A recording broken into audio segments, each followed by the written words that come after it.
Hola chicos, bienvenidos a prepararlaselectividad.com. Vamos con un nuevo vídeo de química. En esta ocasión, continuando el desarrollo de la estructura del átomo y las propiedades periódicas de la tabla periódica. Lo que vamos a ver en este vídeo es el concepto del radio atómico y el radio iónico y cómo este varía a lo largo de la tabla periódica de los elementos, ¿vale? Bueno, yo recomendaría antes de que empecéis este vídeo, de que empecéis a verlo, de que empecéis a estudiar el radio atómico y el radio iónico, que entendáis bien lo que es la carga nuclear efectiva. ¿De acuerdo? Ya he hecho un vídeo sobre ello y es importante porque, como veréis más adelante, el aumento o disminución del radio atómico va a venir o va a estar muy relacionado directamente con la carga nuclear efectiva. Entonces yo en este vídeo voy a dar por hecho de que se entiende lo que es este concepto, ¿vale? Pero si tenéis alguna duda, os pongo ahí el enlace, podéis recurrir al vídeo de la carga nuclear, de esta carga nuclear efectiva, que bueno, así a resumen, viene siendo la atracción que supone o que sufre un electrón a partir teniendo en cuenta el número de protones que tiene el núcleo y teniendo en cuenta también el efecto pantalla que ejercen los electrones que se encuentran entre el núcleo y el electrón estudiado, ¿no? Bien, entonces, como digo, vamos a comenzar lo que sería el concepto de radio atómico y radio iónico. Bueno, y para empezar, lo primero que tenemos que saber es qué es el radio atómico, ¿no? Entonces, en definitiva, el radio atómico va a ser la distancia que hay entre el núcleo y la capa de valencia, ¿de acuerdo? El último, en otras palabras, el último nivel electrónico.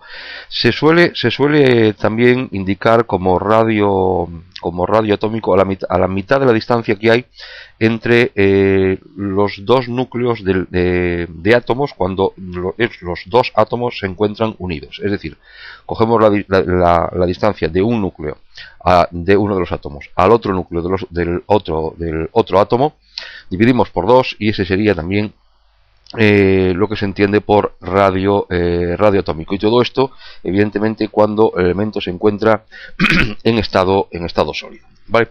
Esto sería un poquito la introducción, porque bueno, no vamos a empezar a hablar, o no voy a empezar a hablar de cómo varía el radio atómico y el radio iónico a lo largo de la tabla periódica si no sabemos primero qué es o cómo medimos el radio atómico, ¿vale? Bien, entonces ya con el esquema que tenéis ahí delante desde hace ya un ratillo, bueno, pues entonces ahora sí que es cuando vamos a ver cómo se produce la variación del radio atómico dentro de un grupo y en un periodo, ¿de acuerdo? Bien, ahí tenéis el esquema, os he puesto ahí unas flechas también para que veáis hacia dónde aumenta y hacia dónde baja. Entonces vamos a diferenciar entre en un grupo y vamos a diferenciar en un periodo. Entonces, en un grupo, es decir, de arriba a abajo, bueno, pues evidentemente aquí sí que en teoría tiene poca ciencia, ¿no? A medida que bajamos en el grupo, pues lo que estamos haciendo es aumentar el radio, ya que estamos aumentando el número de capas electrónicas que tiene. Es decir, no es lo mismo N1, N2, N3, N4, por lo tanto, en un grupo, a medida que bajamos, por lo tanto, va a tener un mayor radio atómico. En definitiva, si comparamos, por ejemplo, en el caso del litio, veremos que el radio del litio va a ser más pequeño que el del sodio que del potasio, que el rubidio. Estamos bajando, por lo tanto, en un grupo y al bajar lo que estamos es aumentando, como os decía, el número de capas y por lo tanto aumentamos el radio. Bien, esto en lo que respecta al grupo. En lo que respecta al periodo, es decir, de izquierda a derecha, bien, aquí es donde va a entrar en juego lo que os decía al principio de la carga nuclear efectiva. Bien, la teoría, la realidad es que el radio va a disminuir a medida que aumenta la Z, a medida que aumenta el número de protones. Es decir, entonces de izquierda a derecha, ¿vale? El radio atómico va a aumentar hacia la izquierda, ¿de acuerdo? Es decir, si estamos hablando, si vamos del litio al flúor, ¿de acuerdo? Que sería la primera, sería en el periodo 2, pues lo que estaríamos consiguiendo es que el litio va a tener un mayor radio que el flúor, por poner un ejemplo. Lo tenéis ahí en el esquema. El sodio va a tener un mayor radio que el cloro, el potasio mayor que el bromo y así sucesivamente. ¿Y esto por qué es? Esto es porque el radio disminuye al aumentar, como os acabo de decir, el número de protones. ¿Debido a qué? Debido a que se produce un aumento en la carga nuclear efectiva. A medida que nos estamos desplazando hacia la derecha de la tabla periódica, lo que estamos consiguiendo es aumentar la carga nuclear efectiva, es decir, aumentar la fuerza con la cual los protones del núcleo van a atraer al electrón. ¿De acuerdo? Si aumentamos esa carga nuclear efectiva, lo que estamos consiguiendo, ¿qué es?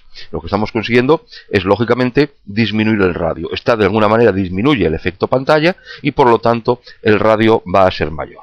¿De acuerdo? ¿Está entendido esto? Es decir, entonces, en el grupo aumenta al bajar en el grupo, es decir, litio menor radio que francio, por poner un ejemplo, y ahora en el periodo lo que se está produciendo es que disminuye a medida que aumenta el número de protones, es decir, en este caso el litio va a tener un mayor radio que el flúor. ¿De acuerdo? Esto en cuanto a los radios atómicos. Vamos a ver qué ocurre ahora en cuanto a los radios iónicos, que sería el otro concepto dentro de este apartado. Bueno, entonces el radio iónico va a depender si tenemos un anión o si tenemos un catión, ¿de acuerdo? Es decir, si tenemos un elemento con carga negativa, exceso de carga con un electrón más, o si lo tenemos con un electrón menos. En el caso del anión, bueno, pues los aniones van a aumentar de tamaño, es decir, el radio del anión va a ser mayor que con respecto al átomo en estado neutro. Y esto es así porque en un anión, al tener un electrón de más, se va a producir una mayor repulsión entre electrones, mientras que la carga nuclear efectiva sigue siendo la misma. No ha habido variación, ¿de acuerdo? Porque la Z sigue siendo la misma. En cambio, lo que se ha producido es que ha habido un aumento en un electrón. Entonces, por lo tanto, en el anión el radio atómico es mayor que el de su átomo neutro. ¿Y qué ocurre en el caso del catión? Bien, en el caso del catión lo que va a ocurrir es que el radio va a ser más pequeño que el átomo neutro. ¿Eso por qué? Porque evidentemente aquí sí que va a suponer un aumento de la carga nuclear efectiva y por lo tanto tendremos que disminuye el radio, en este caso el radio del catión. Y aquí os quiero poner un ejemplo en cuanto al magnesio. Vamos a estudiar por un lado el catión magnesio más 1 y el catión magnesio más 2, y lo vamos a comparar con sus respectivos átomos neutros isoelectrónicos, es decir, que tengan el mismo número de electrones. Bien, si hablamos del catión magnesio más 1, el catión magnesio más 1 tendría el mismo número de electrones que el sodio, ¿de acuerdo?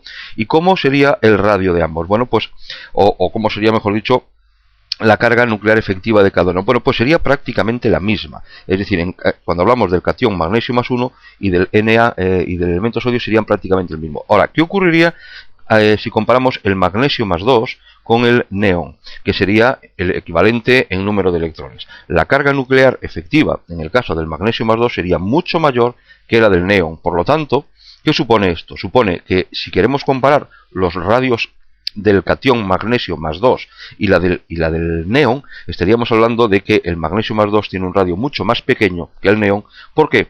Porque la carga nuclear efectiva del catión magnesio más 2 es muy superior a la del neón. ¿De acuerdo? ¿Está entendido esto? Espero que sí. ¿De acuerdo? Muy bien. Bueno, y quiero terminar con dos ejemplos, con un par de ejemplos que tenéis ahora mismo ahí en pantalla, para resumir un poquito lo que hemos visto, ¿no? El primer ejercicio indico, a partir de esos elementos, indicar cuál sería el orden en sus respectivos radios atómicos: sodio, aluminio, silicio, fósforo y cloro.